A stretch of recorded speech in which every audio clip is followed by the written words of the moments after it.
Welcome, everyone, to another edition of Becoming Awesome, AWS's live stream podcast where Amazon insiders introduce you to the humans of AWS. I'm your host, Ray Thomas, senior recruiter from AWS's infrastructure organization, along with my incredible co-host, Jenna, principal recruiter.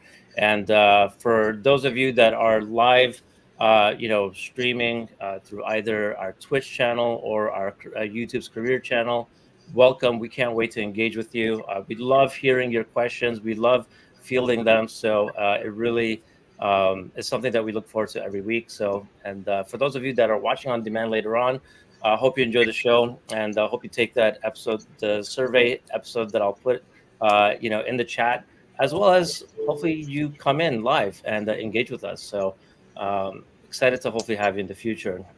Today we bring you three incredible leaders that I met through our Women at AWS's affinity group. We're going to have Brooke Coletti, Senior Partner Enablement Manager, MacKenzie White, Marketplace Business Development Manager, and Romina Parimi, Associate Solutions Architect. And we can't wait to have three folks from different backgrounds join and share their stories.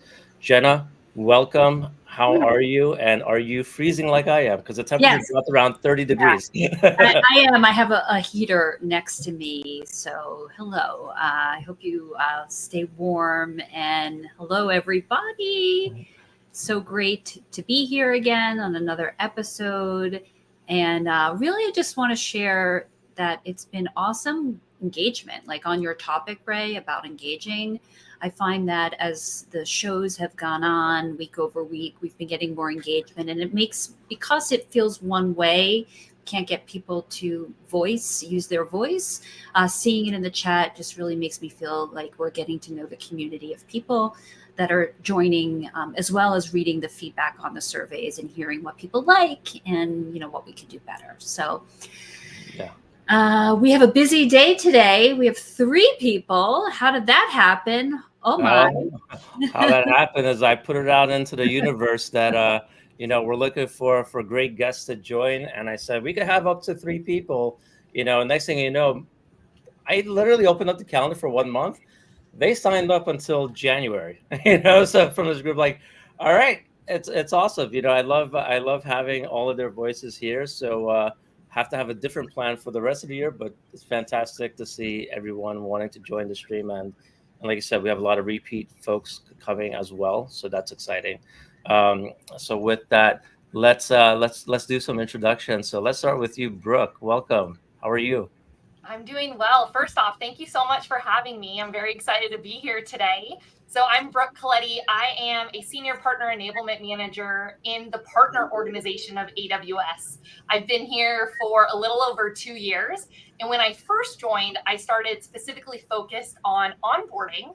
And I recently transitioned into a new role where I'm focused on enabling and training both internally and externally on our programs, so our partner programs, as well as the processes to help partners go through our journey, to get deeper into the funnel with us. So super excited to be here today, and I look forward to the conversation.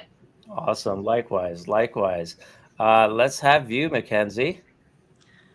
Hello, everyone. My name is MacKenzie White. I am a Marketplace Business Development Manager based out of Denver, Colorado.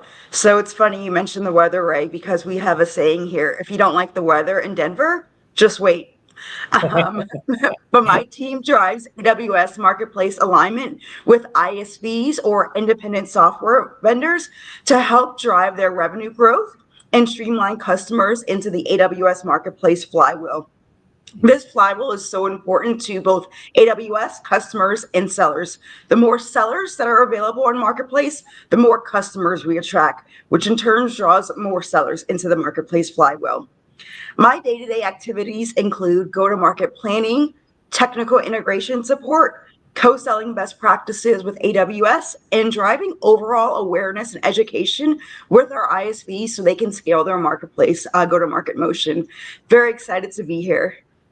Thank you for joining. I know that you're feeling a little under the weather. Like you said, you've been taking your tea and everything else just to feel better. And thank you. And being a total trooper, not canceling last minute. So I appreciate that. We'll go easy on you, like we said. Romina, welcome. Hi, thank you so much, Ray. I'm Romina. I'm an associate solutions architect within the Worldwide Specialist Organization, or WWSO, at AWS. And I'm actually new here, a new grad. So, as part of the TechU program that you might have heard of, it's a technical program for SAs to train them. And I use my passion for AWS technology to help customers design and implement scalable and secure cloud solutions for them. And beyond my core responsibilities, I also actively contribute to the affinity groups like Women at AWS and the Bay Area community. And I'm super excited to be on this podcast. You may just have to clarify what WWSO is, Romina. Yeah, Worldwide Specialist Organization.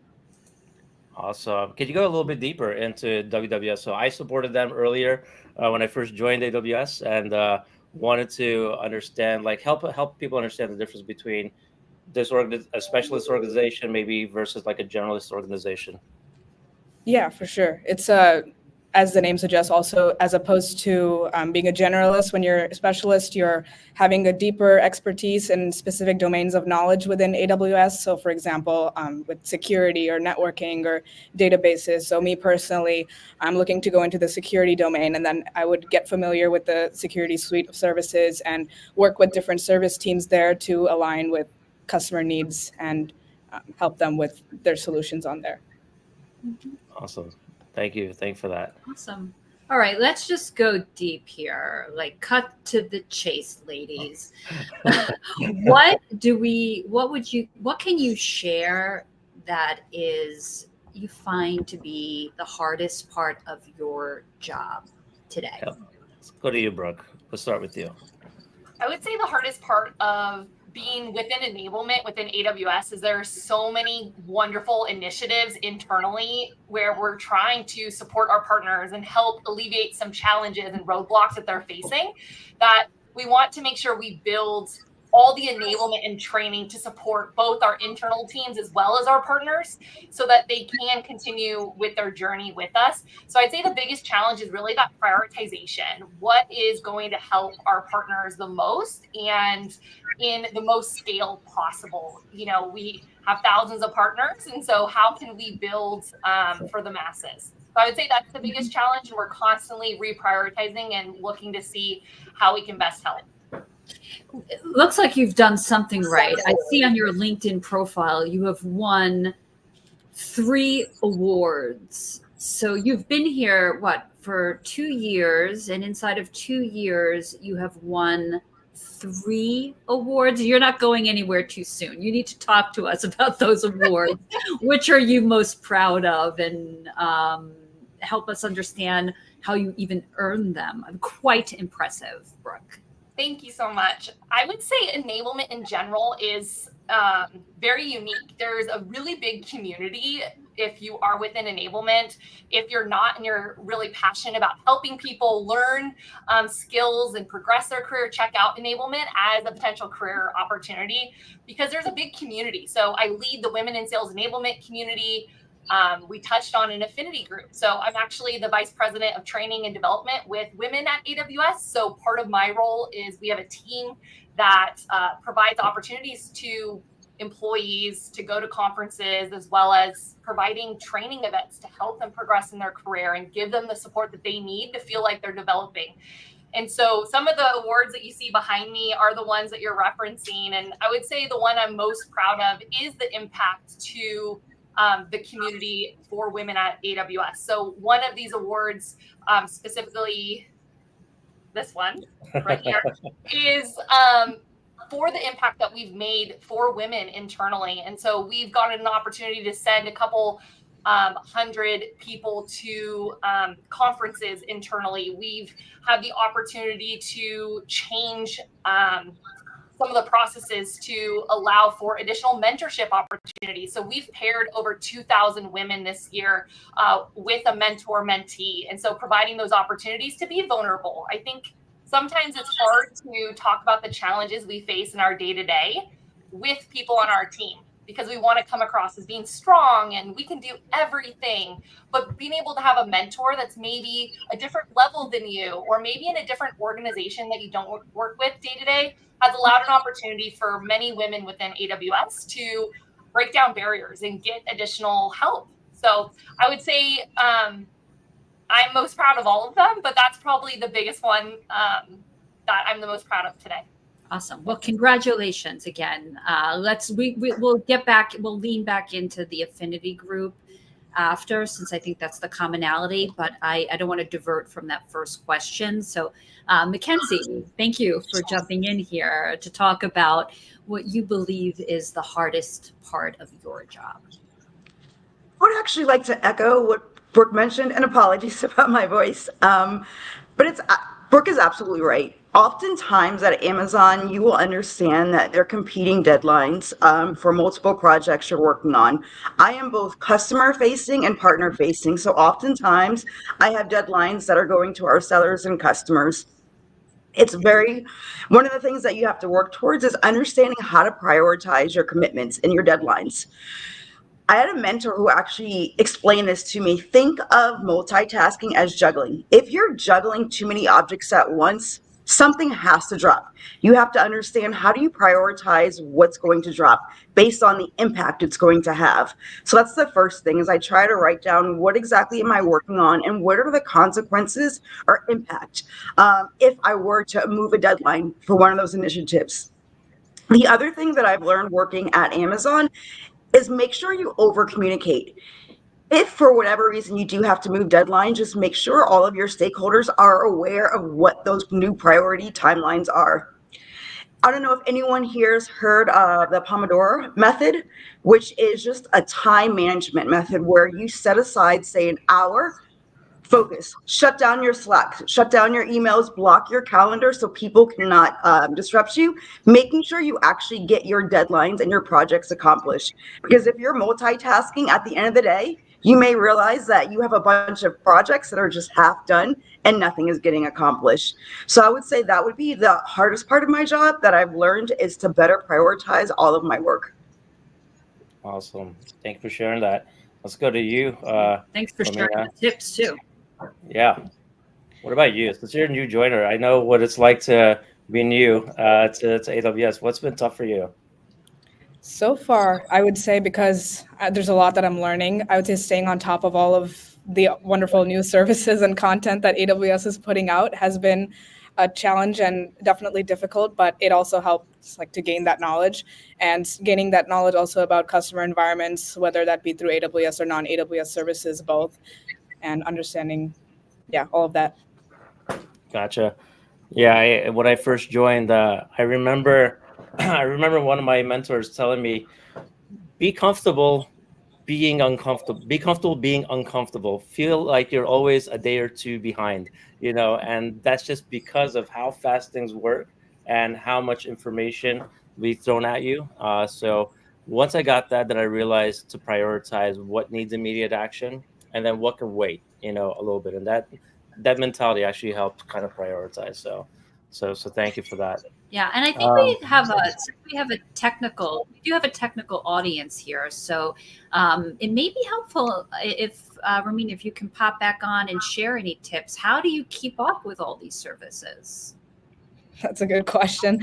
A lot of times it helps to be hands-on yourself and try to get your hands dirty, just build out some things that interest you and try to build out some solutions for, whether that be for customers or for your own personal development, to try to understand how things work. Because personally, I learn by doing it and working with the services. And And you also came from TechU. Can you walk us through that? Because I know there's a lot of folks that are interested in that, what your journey was like, what that program's about. So can you share a little bit more about that? Yeah. The good thing about TechU is that they give you exposure to a lot of different domains within AWS at a high level. And then also you're able to specialize, as I said, in a specific domain of your choice. So it gives you the opportunity to explore your interests. Some people come in, with varying levels of familiarity with AWS Cloud. So that definitely helped me, especially as a new grad coming in, because sometimes you don't learn this stuff in university, sometimes you do. And I was able to speak to different people from different domains and attend different workshops. And it also gives you this structured time to kind of have a kind of learning program that's very similar to university, but also gives you that leeway when you're in an office environment and you can network with people that work in different areas and see where you can fit in. Can you provide a little bit more context about the program itself? Like, how do you get into it? What is it about? How long is that? Can you give more clarity around that? Yeah, for sure. It's a 6-month program, and they break each week into different modules, so kind of like classes, and each one covers a different topic. So I would say security, like I said, or networking, databases, and you dive deep into that content. You do different labs on it, different modules. You also have some group activities that you do with your peers, and then some individual presentations. They kind of mock customer scenarios also to prepare you for when you're an SA in the field. And I think that's been super helpful for me than if they were to just put us into destination teams and have us learn everything from the ground up. It gives us that time to ramp up and really build our technical knowledge base, and then also be able to learn how to talk to customers, which is something a lot of us are unfamiliar into that program. Gotcha. How'd you get into it? Last question. Like, how do you get into that program? That program is through when you just do your interview process. They do it as a pipeline from, I believe, new grads. They expect you to be like when you're just a full-time hire. I believe this is for early career and new grads to transition you into a full-time SA. Gotcha. All right. Thank you for sharing that. Yeah. Let's see what's next. Let's talk a little bit about let's take this step back. Let's go into the personal lives first. So MacKenzie, you and I talked very briefly, and we like to get to know the people. We want to have like a break in between, the corporate stuff to the fun stuff. You shared something that absolutely scares the hell out of me, and what I mean by that is, let me quickly go here. Let me share my screen. Here we go. Why are you in there? Please tell me, why are you in there with them? Wait, is that a glass between you and them? There's no glass. So yes, I am a water baby. I absolutely love the water. As far as hobbies, I paddleboard, I surf, I scuba dive. This was actually taken in Fiji. We are about 100 feet below the surface and diving with bull sharks. And to answer why, the better question is why not? Love It's that. I have a definitely family. There you go. My family needs me. No, I'm kidding. I'm a sole provider. No, no, it's Why fantastic. not? I love Yes, that. I do. I Yes, definitely why love that not? answer, to be honest. Oh my God. I've been swimming since I was 6 months old, or so I was told, because obviously no one remembers 6 months, but I'm very comfortable in the water. And if I were to think about where am I going to retire, on a body of water, whether it's a lake, river, oceanfront, bay, you name it, somewhere on the water. It's fantastic. That's I'm with you. fantastic. What about this photo? Tell me a little bit about the seller conference. So we recently had the Marketplace Seller Conference in Bellevue, Washington, and this is for our ISVs or independent software vendors to understand best practices and how can they best sell on AWS Marketplace. This is part of my team here. We had a panel that I hosted, and it was sharing from our sales leaders, from those partners, how do they incorporate strategies for their sales team to succeed?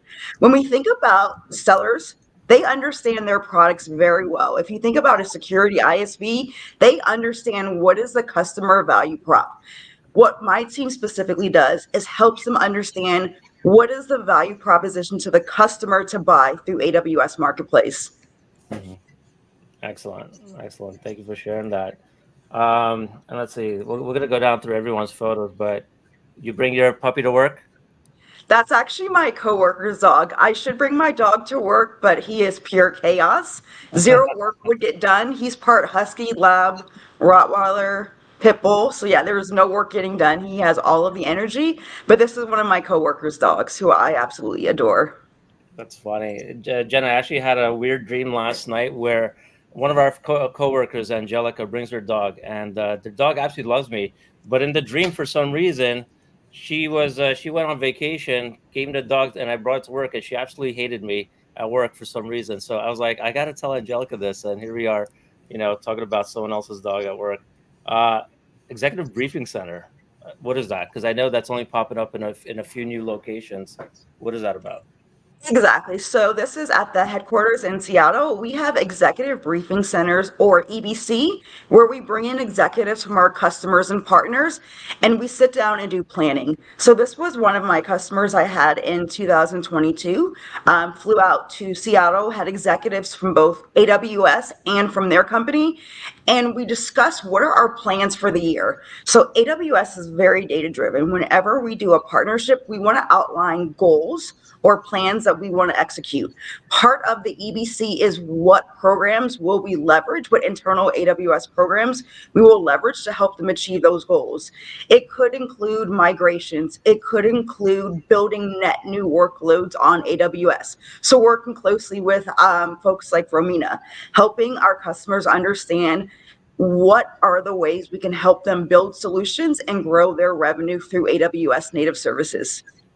Excellent. Thank you for sharing I would that. imagine innovation comes out of there too. Yes, we have entire programs just built around digital innovation.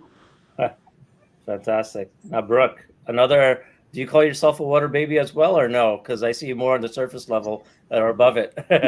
Yeah, I like to stay above the water, but I do enjoy the water. So in this photo, this was actually part of a trip that my husband and I took to Mexico, and we went parasailing.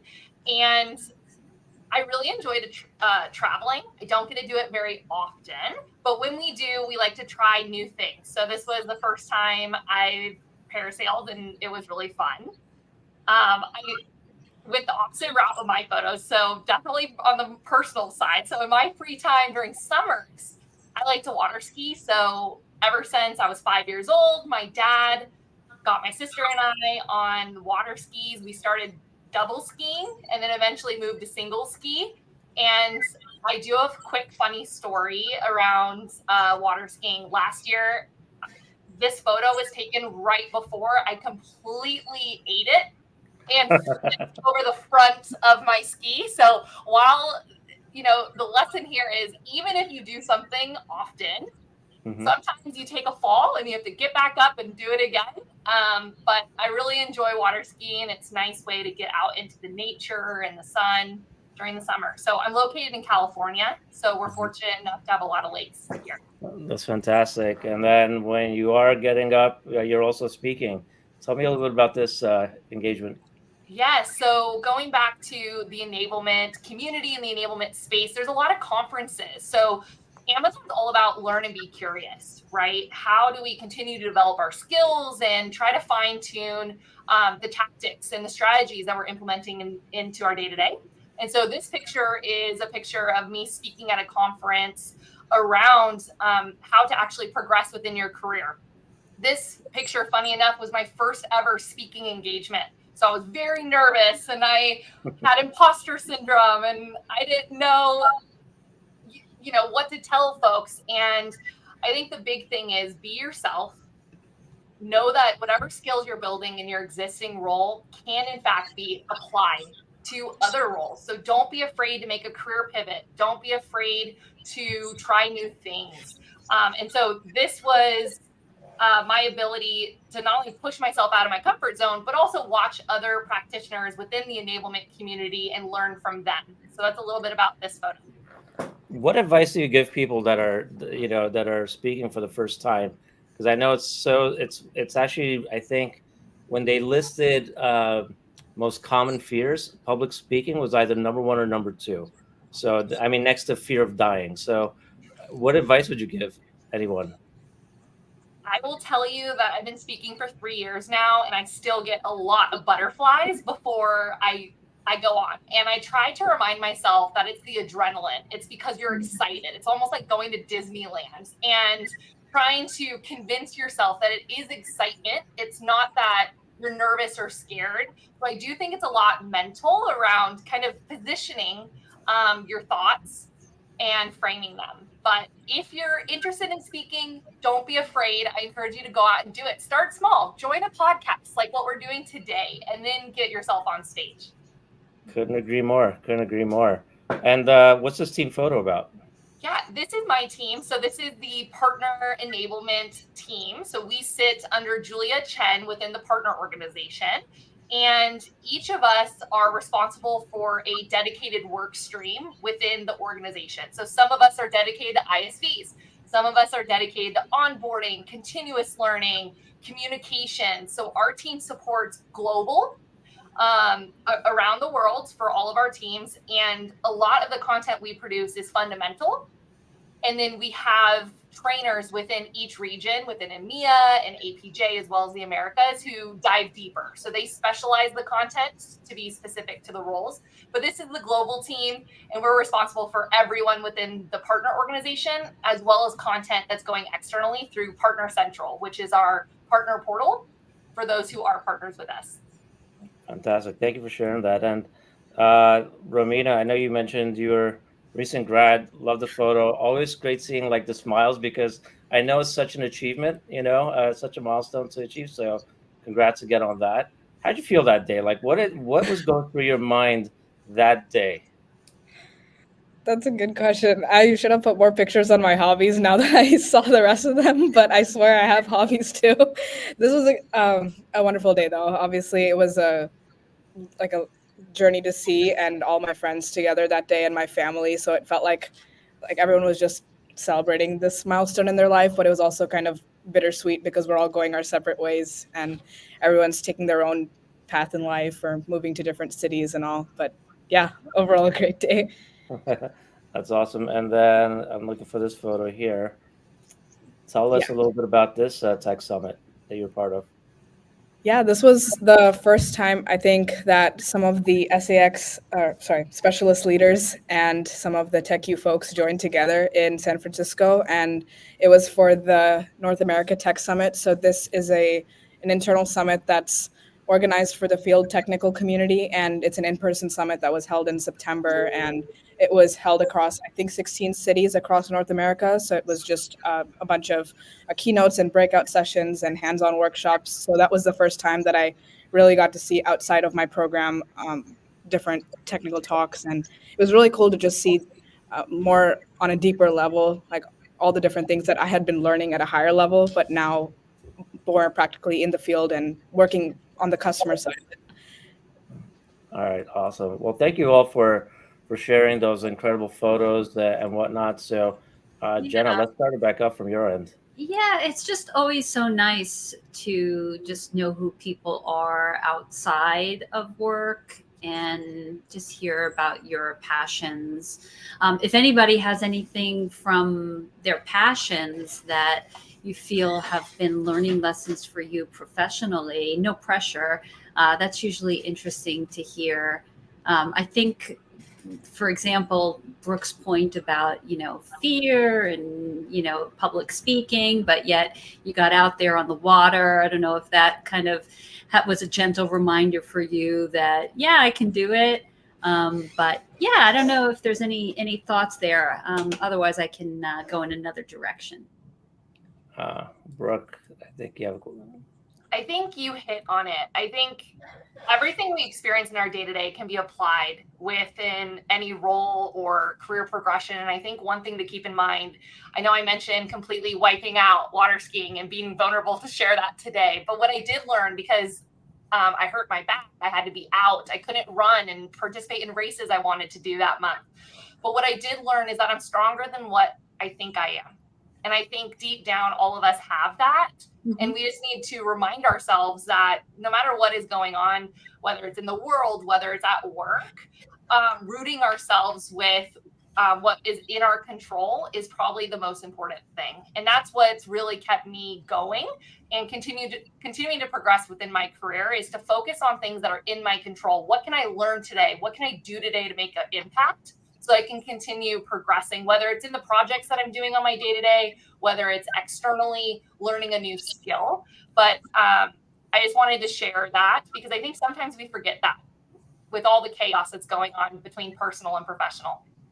Yeah, awesome. Anyone else? Oh, MacKenzie, awesome. I put MacKenzie on the spot because again, when I see the shark diving, right? So I want to see, is there anything that got you through that hurdle to get down there to now that you apply a certain type of mentality that you apply at work? I would also like to echo what Brooke mentioned. one thing, everyone has this fear of public speaking. I've asked people who have been on stage dozens of times. That is definitely a fear. My biggest advice in whatever I do before I go on stage, because I'm terrified before I go on stage, I can feel my heart. In fact, I have an Apple Watch. Sometimes my heart rate's at 100 beats per minute.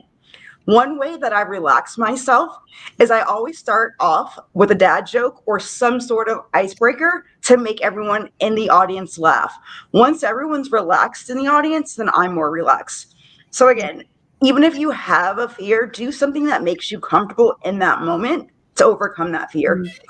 Oh, I gotta ask, what's your favorite dad joke? Yeah, I was just the same. We're on the same page, right? I have a lot. I don't know if they're good. What do you call an alligator in a vest? Oh my God. I don't know. Anyone? An investigator. Oh, Oh, that's so I cute. told you they're not good. But That's see, it helps. so The cute. audience will usually laugh at me or give me a weird look, but it helps relax me. that's what I'm saying. Like, but that's the thing about dad jokes. Not as good or bad. It's a dad joke, right? It's that. It's like watching a clown car, for some reason. For me, that's fantastic. I want to ask you, Romina, what about you? Like, first off, what got you to become speaker certified? You're newer here. What drove you to become speaker certified? Well, part of it is part of the customer training that we go through, but also in order to be able to go to these engagements beyond our core responsibilities, like being able to engage customers, and for our own being able to, because the nature of solutions architecture is both technical and customer facing, I think it's very essential that we have those people skills and be able to communicate well, because then by being able to listen actively to the customers, you're also able to be better at your own job and then also be able to help them better. So I think that's personally also why I took it on. Gotcha. So was it a goal before you even knew it was part of your training? Was that a goal that you had for yourself? Yeah, that's part of the reason I chose this role for myself. A lot of people don't know this, but I was also in Amazon devices before I was in AWS, and that was a lot more technical than this. And part of the reason I switched to AWS was to be more customer facing, but still alongside the technical and have a mix of both in my role. Gotcha. One quick question. So now that you're customer facing, and we always talk about customer obsession and earning trust, how do you earn trust with your customers?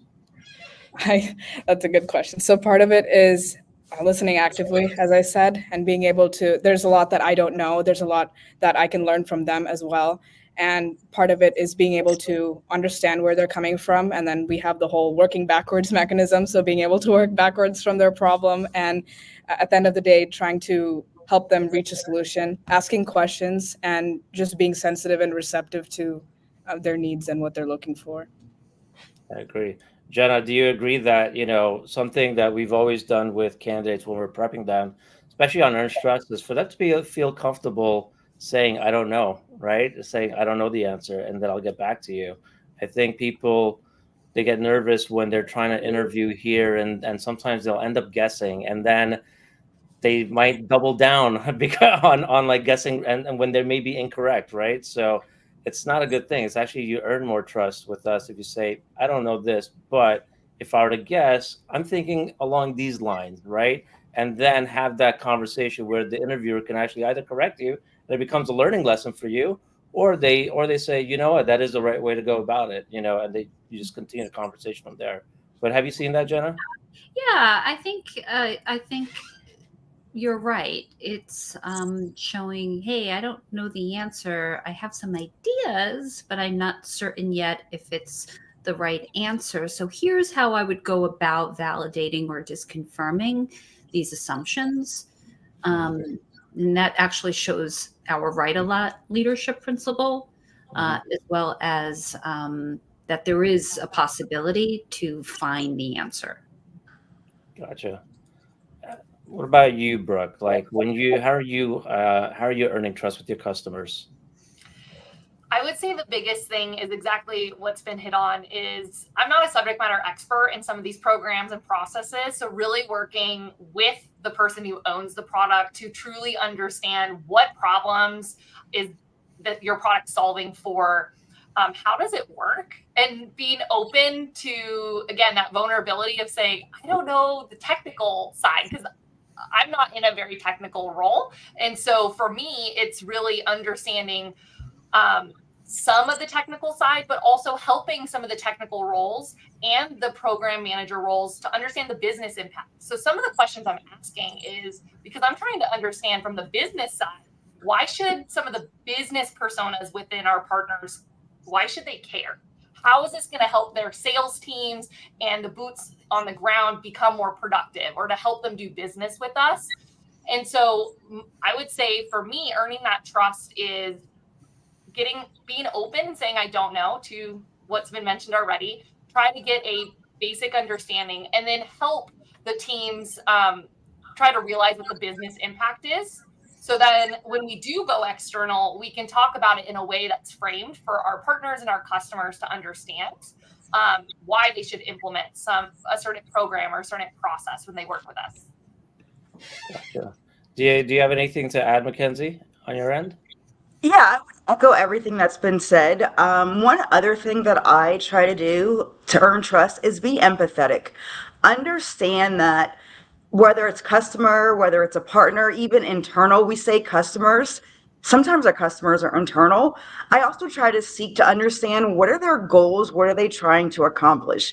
Reason being is if I know what they're trying to accomplish and I understand what the roadblocks are, I can work backwards to help them achieve those goals. One of the easiest ways to earn trust with an external customer is to make them look good.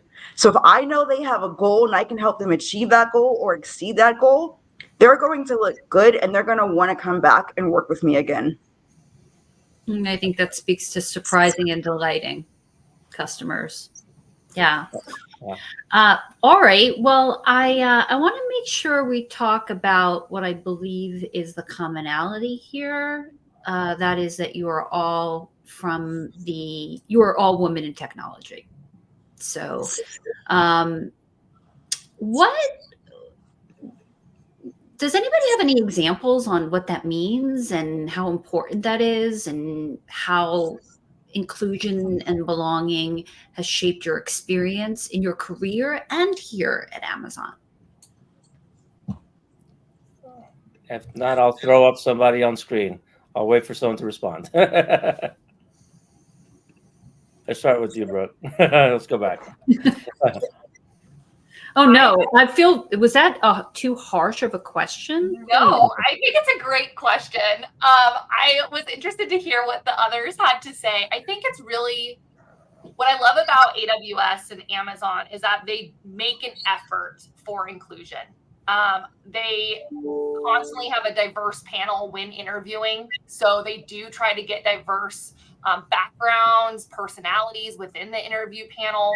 I think being a woman in tech is wonderful. And I like to think that we are paving the way for future generations to be able to look up to us and say, the sky's the limit for career opportunities. I feel like some of the roles, especially in super technical roles, it has not necessarily been women dominated historically. So I do think the fact that Amazon is making a real effort to bring in women within these roles is really amazing. And quite honestly, one of the reasons why I did join.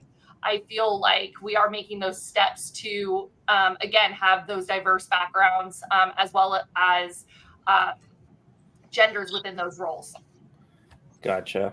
MacKenzie, I know you had a follow-up, and then I'm going to come to you, Romina. You wanted to mention something? Absolutely. I think representation matters. That's ultimately what DEI means, at least from my perspective, making sure that everyone has a voice and making sure everyone has a seat at the table. We all have unique backgrounds, perspectives, experiences. So being able to comfortably share our experiences to our teams and our peers is so important because we all have something to contribute. When I think about women at AWS, I'm also a part of that affinity group, and I had an excellent opportunity to speak on stage at reInvent. So reInvent is AWS's largest conference. It's external to customers and partners. We have roughly 60,000 people who attend this conference. And I held a lightning tech that talked about the importance of gender diversity. My audience was mostly men. The one takeaway for me is after I had my lightning talk, I had so many men coming up who are girl dads and told me how impactful it was to them to understand exactly what Brooke mentioned, paving the path for future generations. So knowing that AWS and women at AWS, we're putting programs in place to see more women in tech, not only more women in tech, but more women succeeding in tech. So that was my biggest impact, is having all these girl dads come up to me and saying, thank you, you're helping my daughter. That's awesome. Thank you for sharing that. And a girl dad here, so I love everything there. I would have been in that crowd. So let's, what about you, Romina? I know you had a follow-up. Yeah, I think that's amazing what MacKenzie touched on. And on the same line of having our voices being heard and our opinions being heard, I wanted to also mention that I really love how AWS has these feedback mechanisms in place so that we can amplify those voices, make sure that our leadership is hearing us. Especially, I can just speak from my own personal experience right now in TechU. We have surveys every week that our leadership sends out to get our personal feedback. They connect with us individually. They host office hours for us. They hold time for us after every meeting so that we can ask any questions. And I feel like all of those things make us feel really like, okay, this is a safe space. We can ask questions, but we can also open up and make sure that we can voice our concerns. We can help everyone feel supported, and we can feel supported ourselves in whatever we choose to do. And I think that's something that amazed me at such a large company and at such a at this scale that we are operating at, that we're able to connect on that personal level as well. Awesome. And I threw in the chat the link to our inclusion, diversity, and equity page, so you can learn a lot more. Any questions that you may have, you could download the playbook and whatnot. You can see a lot of the use cases, customer case studies, and use as well to follow along. So definitely check that out. Let's see. So I want to ask, is there, since you're up here, is there anything we could do better, Romina, as an organization for ID&E? For ID&E, yeah. I would say in order for, I guess, those safe spaces to continue to be there, having those feedback mechanisms in place is important, but also being able to address our unconscious biases, because at the end of the day, they do exist, and there are definitely going to be some challenges that we have to work through. So continuing to raise awareness and provide training is nice, and also, but that will also require us to challenge our own beliefs and assumptions and work on our own behaviors, and be able to continuously examine our thought patterns so that we're able to better collaborate with everyone. And so everyone can, at the end of the day, be their authentic selves at work and just be more engaged and be able to work together better. Well said.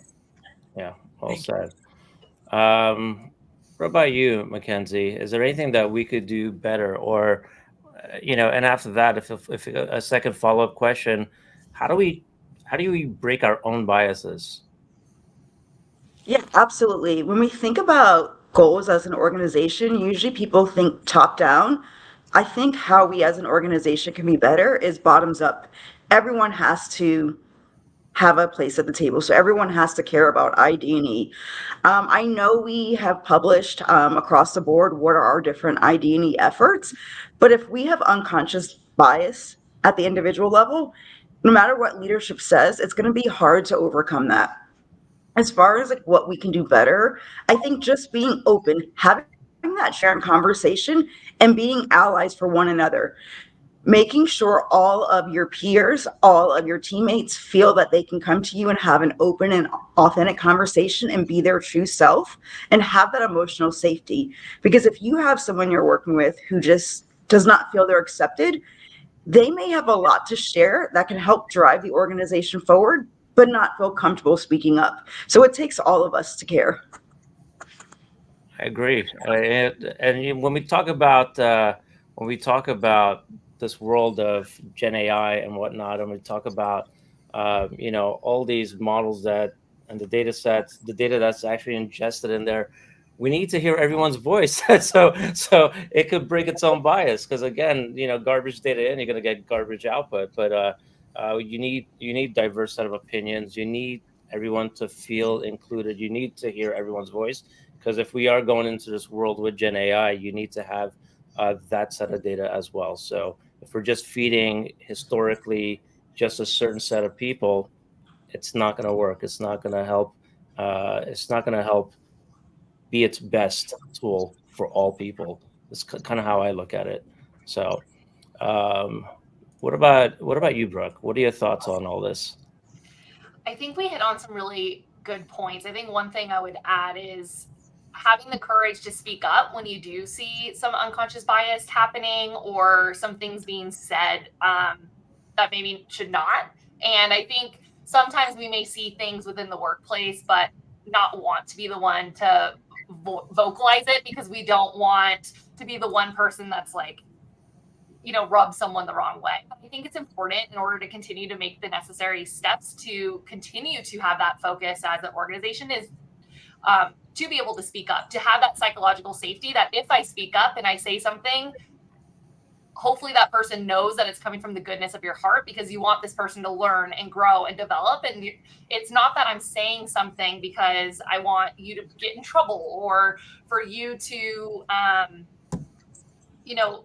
quote unquote, look bad. It's really, I'm pulling you aside to have a conversation just so you're aware, so that maybe you don't say something along those lines in the future. So I think we do a great job having the training. I think we do talk about it within Women at AWS, the affinity group. We take goals that are aligned to diversity, equity, and inclusion. And I think we touched on is how can us as individual builders in our day-to-day roles be able to tie up within those goals beyond just the affinity groups, I think would be a great next step. Awesome. So this is getting to be sort of heartwarming, this conversation. So thank you all for sharing really what you believe inside, and some really good tips on interrupting unconscious bias. We're in the business of showing the community of viewers who some of the insiders are at Amazon and your experiences being here. So you've all been candidates, right? And maybe are interviewing other candidates now, or maybe preparing to interview other people. Knowing what you've experienced as a candidate, how might that shape your approach to interviewing candidates to make sure that they really have a genuine good candidate experience? Yeah. Let's go with you, MacKenzie, because you also had a follow-up, and then maybe you could answer that question. This is something I'm passionate about. So as part of my day job, I told you I'm a marketplace business development manager, but as part of my passion job, I'm part of Women at AWS. I am the vice president of Recruit, where we are set to help recruit the top talent to even want to join AWS. I'm also a bar raiser, so this is something that I do, I would say, as part of my job as well.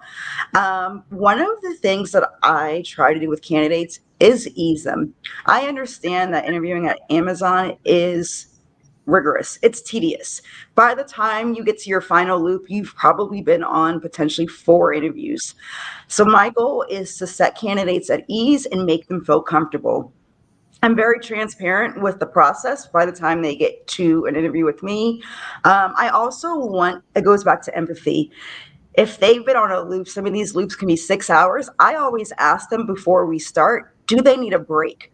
If they've been talking for hours on end, sometimes they just need a break to collect their thoughts, grab a drink, run to the bathroom. I also let candidates know that this is their time to shine. If I'm asking any questions, it's because I'm trying to gather as much data as possible so that I can then take that information to the debrief and represent their best self. I also tell candidates that if they need me to repeat anything, if they want to take a moment after I've asked a question to compose their thoughts or even write it down, I want them to be comfortable and not feel rushed. One thing that I have seen a lot of candidates, and it's most likely nerves, I interviewed myself, they rush through the process, and I let them know we have an hour to spend together. There's no need to rush through this process. I also tell candidates the best way for me to grab that data is using the STAR format. What is the situation? What is the task at hand, or what they're trying to accomplish? When we get to the action piece, because oftentimes we work in teams, I tell them, what specific actions did you take or did you own? And when we get to that R piece, or the results, I tell them, where possible, quantify that data for me so I can measure that impact. Because what we want to see is not only how you're going to impact in your role or on your team, but what is that impact going to be across the larger Amazon community? I appreciate that. That's fantastic tip. And I try to do the same thing for candidates, try to put them at ease, but also even help them, especially if I'm the first interviewer. I kind of tell them, here's the best way for me to really understand what you're trying to convey. And again, if they weren't prepped properly, or maybe they may be too nervous to remember that moment, this is just to reinforce that. And Romina, I brought you back up because we had a question from Isaiah, and I'd love for you to ask, what's your favorite thing about working in your role at AWS at this time? For my favorite thing, I would say being able to work with customers directly and having that balance, as I mentioned before, about being technical and being close to customers, and then also being able to explore your interests across various domains, since that's what I'm currently doing. And I also, especially for making the switch from devices to here, like being able to do that within such a great organization, and being able to see what works with me and also working with customers. That's my favorite part, being able to work across domains and be able to explore my interests in this environment. Awesome. And before, I want to get everyone's thoughts on this, all three of you, but before I do, because we have a few minutes left, I just want to remind everyone that I quickly put in earlier a link to a survey on this episode. We'd love to hear back from you. This data actually is making a big impact, where it's actually helping us expand, becoming awesome. There's going to be a lot of great news for 2025. So I really appreciate you taking the time to do this. And if you're watching on, twitch.tv/AWS, make sure you follow so you get the reminders. And there's a lot of great content there. As far as other live shows, you'll be building hands-on with other SMEs. Most of the other shows are with other SAs, developer advocates, focused on very specific technologies. And this is your opportunity to learn. I almost look at it like free tier support, or live customer service at times. When instead of going through the documentation, this person could actually point you right to it. So make sure you do that. And then for others that are watching, make sure, if you haven't, go to youtube.com and follow at AWS Careers. Like and subscribe there. This is if you're interested in getting to know the people here. There's a lot of great content. If you're interested more about hearing from other people, from women at Amazon, you will see a lot of other videos and hear from others from all various backgrounds and levels. So again, there are two great channels I would love for you to follow and subscribe to. So let me get this back off the screen, and let me get you, Brooke. What about you? What's your favorite part about working here? I would say my favorite part about working here is that not every day is the same. So there's new challenges that pop up. You get the opportunity to be creative to solve those challenges. I've been forced or encouraged to think out of the box. I think, especially working at AWS and Amazon, we are such a large organization that everything needs to be at scale. And so let's talk internally for a second. If you're in a role that supports internal AWS employees, you're not just supporting 10, 100, you're supporting thousands. So really thinking through, how do I build a great program? And then how do I scale it? Is completely different than if you're at a mid-size or startup company. So I came from a startup right before AWS, and that startup mentality is so applicable here. So if you're also hesitant because you're currently at a startup, know that the skills and the scrappiness that's needed at a startup is very relevant when working here, because we are constantly spinning up new programs and new initiatives internally from nothing. And then once you build it, there's tons of people that you can ask for advice on how to scale. But I would say that that has been my favorite part about working here, is getting an opportunity to build new skills and to try new things, and the willingness and support from leaders around failing and failing fast. Thank you for sharing that. And I just want to echo that one thing that you mentioned, which was when you're thinking about scaling and you're thinking about the impact you're going to make, it's not for like 1 to 10 people, right? You have to think about it from hundreds to thousands to maybe the whole organization. So think about it from that level. Same thing when I talk to candidates for SEE roles, talk about the scale. What kind of impact? Is it just for 20 users, or is this something that can impact literally hundreds of thousands to millions of people? And think of that when they're sharing their stories. And what about you, MacKenzie? I know we have just over 3 minutes left, but I want to make sure I hear from you what your favorite part is. I would narrow it down to 2 different areas. The first being the people, both internal and external. I've been at AWS just shy of 5 years. It'll be 5 years this December.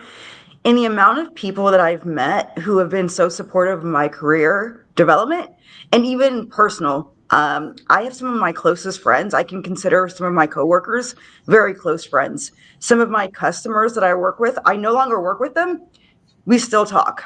The people are very intelligent, very supportive. I would also like to say the career development aspect.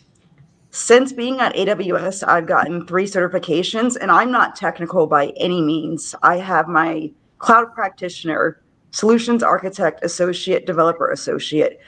Now having that tech aptitude, that's something that I haven't had previously. I also came from a startup where it was very scrappy. So you definitely know what you know. But as far as that career development piece, Amazon's the first place where I've gotten these certifications. It is highly encouraged here to do external speaking engagements. So that's something that's been very, very important to me as well. Awesome. Thank you. And Jenna, I'm going to ask you, since we got a minute, just over a minute, what's your favorite part?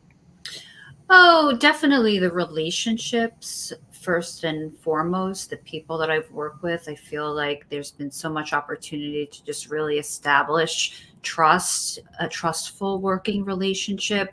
That coupled with the dynamics of how big we are and complex this environment could be, followed by the opportunity to just try, experiment, and work on interesting projects, whether they're projects that are already existing that one can jump on, or just the opportunity to ideate on projects.